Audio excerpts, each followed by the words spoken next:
آج ہمارے اور آپ کے 8ویں امام کی شہادت کی فرش ازا پہ بیٹھے ہیں. امام رضا اس فرش ازا کا کتنا اہتمام کرتے تھے آپ کو پتا ہے؟ محرم کے چاند نمودار ہو جاتا تھا، گھر میں سیاہ پرچم لگتے تھے امام کے، خود لباس سیاہ پہن کے فرش ازا اپنے ہاتھوں سے مولا بچھاتے تھے. روایت کہتی ہے کہ ایک مرتبہ دیبل خزائی آئے. سنیے امام کی بارگاہ میں دیبل خزائی، مولا کا شاہنے والا عاشق. جیسے ہی دیبل پر نگاہ پڑی امام رضا کی، فرمایا مرحبا یا دیبل انت ناصرنا ومادحنا.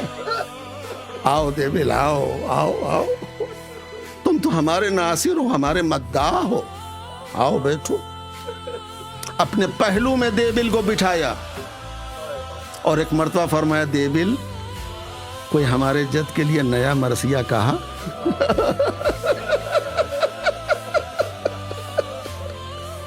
دیبل میرے جد کے لیے کوئی نیا مرثیہ کہا؟ دیبل نے کہا مولا کہا ہے، وہی سنانے کے لیے آیا ہوں، وہی آپ کو سنانے کے لیے آیا ہوں. مولا نے فرمایا دیبل رکو، ایسے نہیں، ہائے ہائے ہائے، ایسے نہیں، ایسے مرثیہ نہ پڑھنا. اٹھے مولا، اپنے دست مبارک سے فرش ازا بچھائی،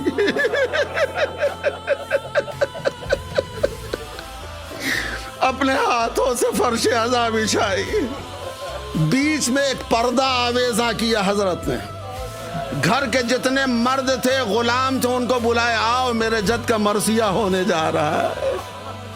گھر کی ساری خواتین جتنی کنیزیں تھی، سب کو جا جا کے ہاتھ جوڑ کے کہا آؤ میرے جد کی مجلس ہونے جا رہی، آؤ فرش ازا پہ بیٹھو.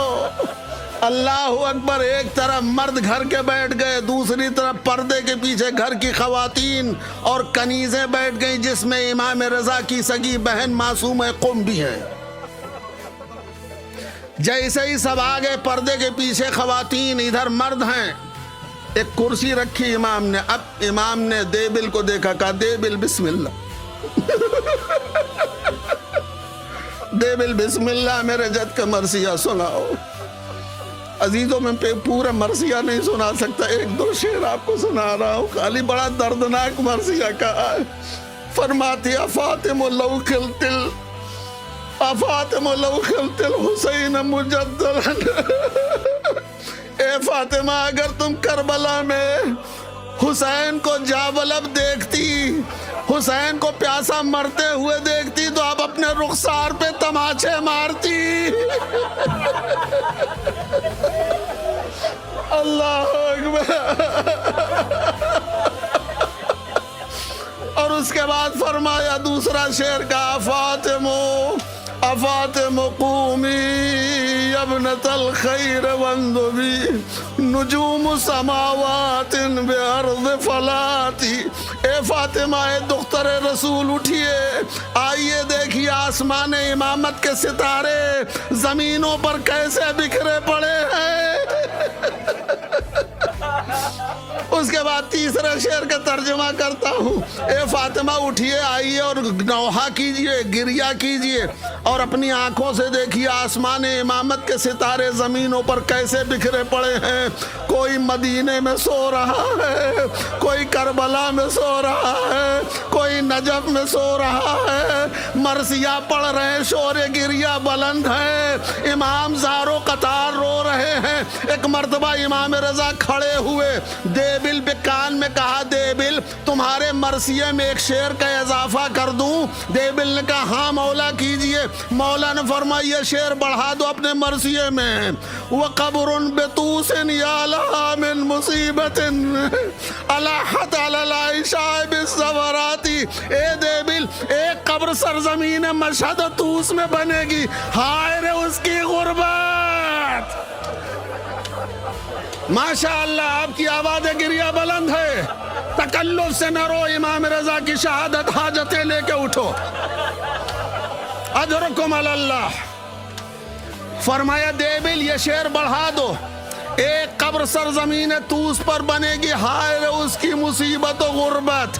دیبل چونک گئے, ہاتھوں کو جوڑ کے فرمایا مولا میں آپ کے دروازے کا پرانا نوکر ہوں, مجھے نہیں معلوم طوس میں کس کی قبر بنے گی. آپ کے گھر کے افراد جہاں جہاں دفن ہیں سب کی قبریں معلوم ہیں, لیکن مولا طوس میں کس کی قبر بنے گی؟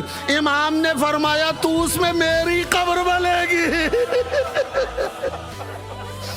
عزیزو جیسے امام نے فرمایا سرزمین طوس پر میری قبر بنے گی, دیبل میں مصرع دوبارہ پڑھ دیا. جیسے ہی دوبارہ مصرع پڑھا پردے کے پیچھے سے کنیز کی آواز آئی, اے دیبل مرثیہ روک دو, معصوم قم کو غش آ گیا.